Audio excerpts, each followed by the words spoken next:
Кыргызстанда дарыгерди үйгө чакыруу онлайн кызматы ишке кирди. Бул түндүк мобилдик колдонмасы аркылуу мүмкүн болду.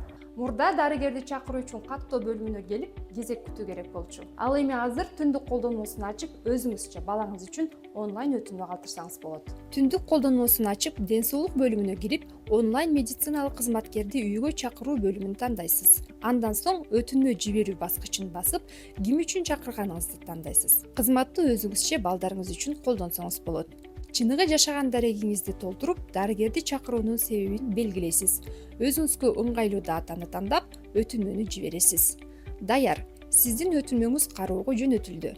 Жиберилген өтүнмөнүн статусун колдонуу аркылуу көзөмөлдөп турууга болот. Поликлиникага келип түшкөн өтүнмөлөрдү медицина кызматкери кабыл алат. Ал системадагы дарыгердин графигин жана аймагын карап чыгып, ар бир өтүнмөнү тиешелүү адиске бөлүштүрөт. Бейтапка билдирүү жөнөтүлөт. Ал өз өтүнмөсүн статусун дайыма көзөмөлдөй алат. Медициналык кароодон өткөндөн кийин анын жыйынтыгы автоматтык түрдө бейтаптын электрондук амбулатордук картасына кошулат. Жаңы санариптик кызмат медициналык жардам көрсөтүүнү тездетип, дарыгерлердин ишин жеңилдетет.